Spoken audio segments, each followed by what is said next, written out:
Hello friends, ఇవాళ ఈ వీడియోలో నేను మీకు పీపీఎఫ్ అకౌంట్కి సంబంధించిన వివరాలు ఈ వీడియోలో ఉంటుంది. మీరు మొదటి నుంచి చివరి వరకు చూడండి. అసలు పీపీఎఫ్ అకౌంట్ ఉన్నవారికి మంచి అద్భుత అవకాశము. అత్యంత తక్కువ వడ్డీతో లోన్లు కూడా మనం పొందవచ్చండి.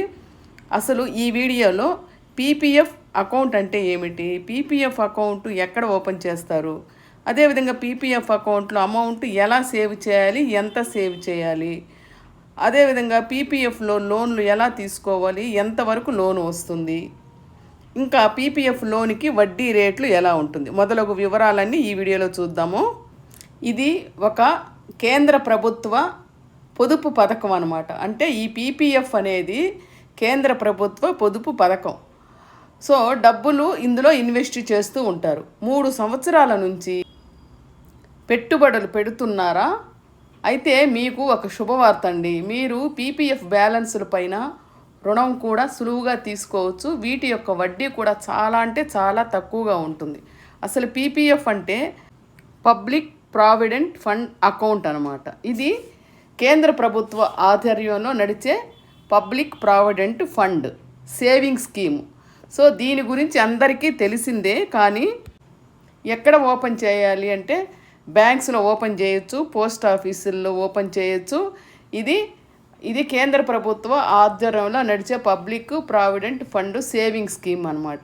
ఇందులో పెట్టుబడి పెడితే దీని ద్వారా వచ్చే వడ్డీ, ఆదాయంపై ఎటువంటి ట్యాక్సులు చెల్లించాల్సిన అవసరం అనేది ఉండదు. ఈ పీపీఎఫ్ అకౌంట్లో ఎలా సేవ్ చేయాలంటే మనము 500 నుంచి 1.5 లక్ష వరకు ఇందులో మనం సేవ్ చేసుకోవచ్చు అనమాట. అంటే సంవత్సరానికి అంత సేవ్ చేసుకోవచ్చు అనమాట. అంటే సేవింగ్స్ లాగే. సో ఈ పీపీఎఫ్ లోన్ ఎలా తీసుకోవాలి అంటే మనము పబ్లిక్ ప్రావిడెంట్ ఫండ్లో పెట్టుబడులు పెడితే దాంట్లో మనకి ఎంత వస్తుందంటే 25% వరకు గరిష్టంగా రుణం తీసుకోవచ్చు. అంటే ఇది 36 నెలల్లో చెల్లిస్తే 6 సంవత్సరాల లోపు రెండోసారి రుణం కూడా తీసుకునే అవకాశం ఉంటుందన్నమాట.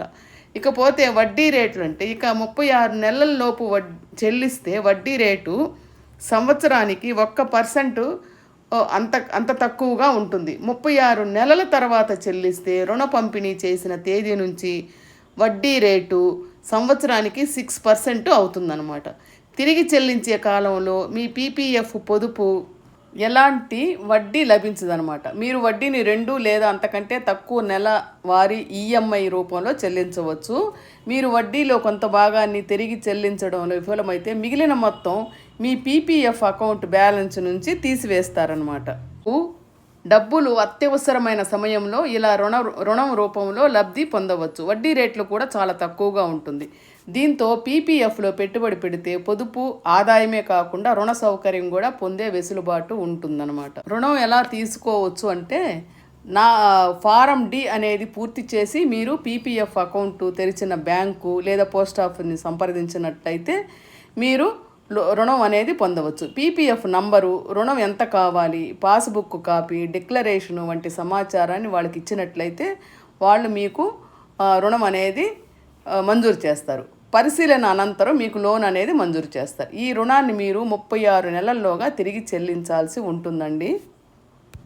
ముఖ్యంగా ఇందులో కానీ పెట్టుబడి పెడితే దీని ద్వారా వచ్చే వడ్డీ, ఆదాయం పైన ఎటువంటి ట్యాక్సులు కూడా చెల్లించాల్సిన అవసరం అనేది ఉండదు. డబ్బులు పొదుపు చేసుకోవడంతో పాటు ఆదాయం పొందేందుకు ఇది మంచి పద్ధతి.